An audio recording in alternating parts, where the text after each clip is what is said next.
Imaginemos intentar construir una ciudad entera a ciegas, sabiendo que un solo ladrillo desalineado por 1 milímetro puede hacer que todos los edificios se desvanezcan en el aire.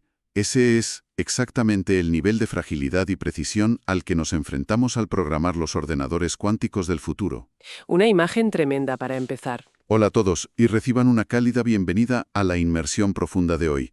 Es un auténtico placer contar con quienes nos acompañan para explorar uno de los desafíos más formidables de la ingeniería informática moderna. Encantada de estar aquí para desgranar todo esto, porque tiene tela. Hoy nuestra misión es muy clara. Nos basamos en un texto fascinante sobre el diseño asistido por ordenador, lo que llamamos CAD, aplicado a la computación cuántica.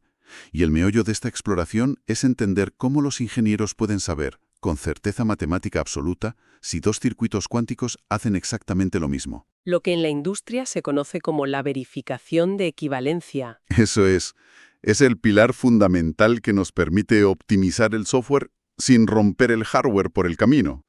Y, a ver, yo confieso que estoy asombrado por el potencial de aceleración exponencial que tienen estos algoritmos cuánticos. Sobre el papel es pura magia. Ya. La teoría es preciosa, sin duda, pero adoptando una postura un poco más crítica, en la práctica el panorama es bastante más oscuro. ¿Por qué lo dices? Pues porque los estados cuánticos no son unos y ceros ordenaditos, son vectores de valores complejos gigantescos. Cuando los simuladores clásicos intentan verificar un circuito ya optimizado, literalmente colapsan. No tienen memoria suficiente. Claro. El contraste entre esa teoría elegante y el colapso práctico del que hablas es justo lo que da sentido a nuestro análisis de hoy. Porque quienes diseñan estos sistemas se enfrentan a un problema fundamental de representación. En la informática tradicional de toda la vida, verificar una optimización es directo. O es un 1 o es un 0, blanco o negro. Exacto.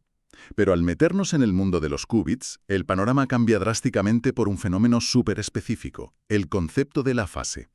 El documento le dedica un esfuerzo tremendo a diseccionar esto, empezando por la fase global. La fase global. Sí, a ver cómo lo explico. Esto ocurre cuando dos estados cuánticos difieren por un factor multiplicativo constante.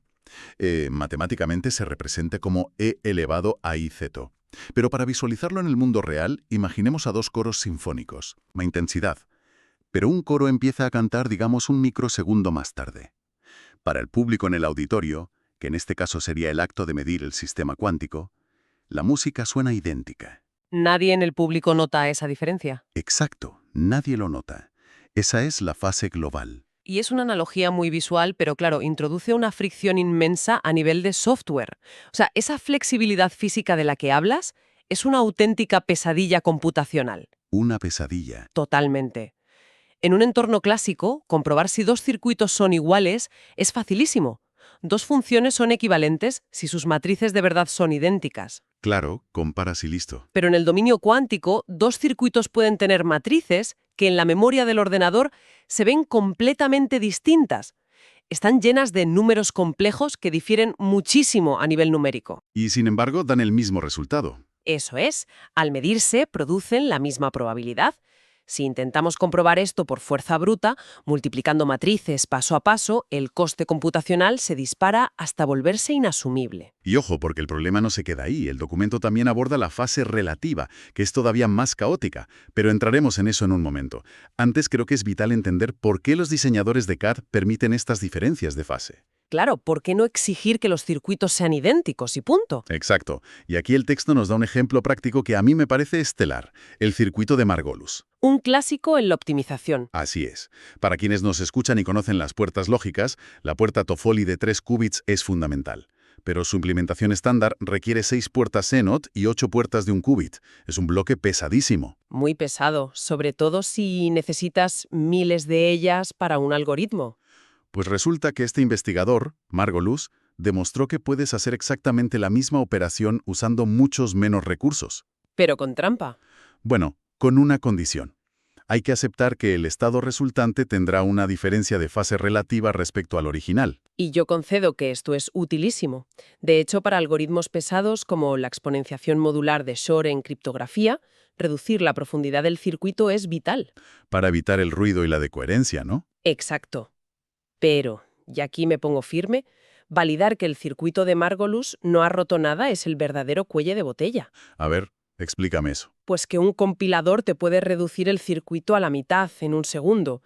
Pero si luego el programa de verificación necesita 3 semanas en un superordenador para confirmar que la modificación es segura, el beneficio de la optimización no sirve para nada. Claro, se pierde la agilidad. Totalmente. Y esa necesidad de agilidad nos lleva directos a la segunda parte de nuestra exploración. El arma secreta que proponen los autores, el diagrama QDD. El Quantum Information Decision Diagram. Eso es.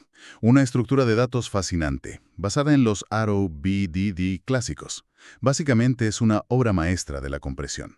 En lugar de guardar un vector gigante lleno de ceros y valores repetidos, el QDD lo modela como un grafo. Un árbol de decisiones. Exacto. Comparte los nodos internos que son idénticos y elimina variables redundantes.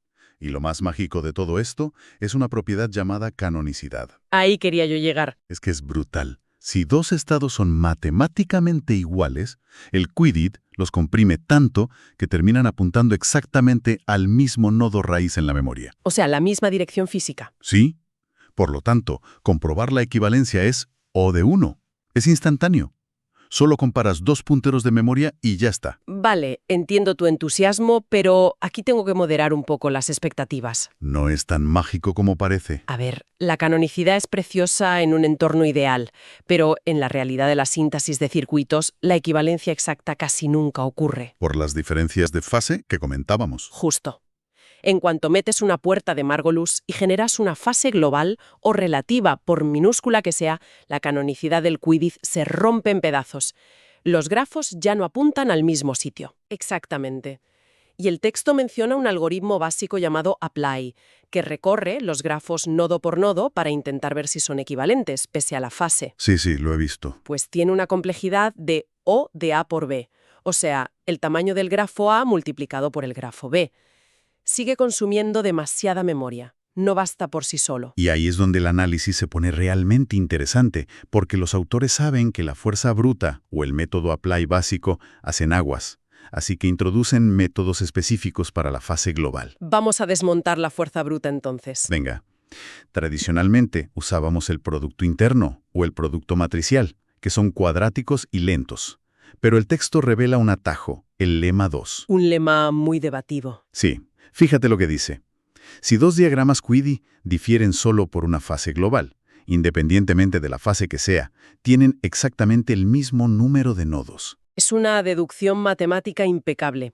Entonces, ¿por qué no simplemente contar los nodos? Es rapidísimo. Porque es un espejismo analítico. Como experta, te digo que basar un sistema CAD en contar nodos es un peligro. Es una condición necesaria, sí, pero no suficiente. O sea, te puede dar un falso positivo. Completamente. El propio artículo te da un contraejemplo. Imagina dos vectores que tienen ceros en distintas posiciones. Dependiendo del orden de las variables, pueden comprimirse y dar el mismo número de nodos exacto. Pero jamás serían equivalentes. Jamás. Si te fías solo de contar nodos, das por bueno un circuito que luego en la vida real te va a dar resultados totalmente distintos. Vale. Entonces contar nodos nos sirve como un filtro rápido para descartar, pero necesitamos un héroe de verdad. Y ese es el algoritmo GPRC. La comprobación recursiva de fase global. Este sí me convence más. Es que es brillantísimo. Lo que hace es navegar por los árboles Q y D, de arriba abajo. Y tiene una mecánica de terminación anticipada. El famoso Early Termination. Eso. Si al bajar por una rama detecta que las variables no coinciden, o calcula una fase y luego en otra rama encuentra una fase distinta, se detiene al instante. No sigue calculando. Corta por lo sano. Exacto. Y gracias a eso, su complejidad baja a lineal, o de A más B. Y esto no es solo teoría. Los benchmarks empíricos que muestran son alucinantes. Sí, los datos de rendimiento son muy sólidos aquí. Fíjate en el algoritmo de Grover, el de búsqueda. El GPRC resuelve la iteración en tiempo puramente lineal, mientras que el producto interno clásico se vuelve cuadrático y se arrastra. Es lo esperable por la complejidad. Pero a mí lo que realmente me dejó asombrada del texto es el benchmark con el algoritmo de Shor. ¿La exponenciación modular? Sí. Los investigadores fueron a pillar, metieron puertas Hadamard a propósito para crear superposiciones enormes y forzar diferencias. Un circuito súper enrevesado. Pues incluso ahí, la terminación anticipada del GPSC lo hizo entre 1,5 y 10 veces más rápido. Eso en ingeniería de software es salvarte la vida. Y para que nuestra audiencia entienda la magnitud de esto, el texto describe un desastre absoluto con el operador de la transformada cuántica de Fourier inversa, el QFT. Uy, sí, el dato más dramático del artículo. Totalmente. Intentaron verificar este operador para un circuito pequeñito de solo 10 qubits usando el método del producto matricial clásico. Y el sistema dijo basta. Literal. La multiplicación colapsó superando el límite de 2 GB de memoria RAM por 10 qubits. ¿Una barbaridad? En cambio, el GPR-ACC cogió el mismo operador, los mismos 10 qubits, y lo resolvió consumiendo unos pocos megabytes. Es un salto de eficiencia de otro planeta. Es un logro extraordinario, sin duda. Pero no podemos echar las campanas al vuelo todavía, porque nos queda la sección 4, el laberinto de la fase relativa. La fase relativa. Aquí el nivel de reto sube exponencialmente. Sí, porque la fase global es uniforme, afecta a todo el vector por igual. Pero la fase relativa es anárquica. Exacto. Cada elemento individual del vector puede tener su propia fase distinta. Volviendo a los coros, es como si cada cantante decidiera empezar a cantar con un retraso diferente. Un caos. Y verificar que la armonía sigue siendo la misma es un dolor de cabeza. El primer intento que describe el texto es la división elemento por elemento. Básicamente, bajas a los nodos terminales del grafo A y los divides por los del grafo B.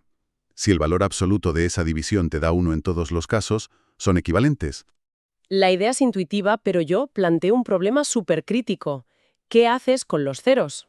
Ah, claro. En un estado cuántico hay millones de ceros.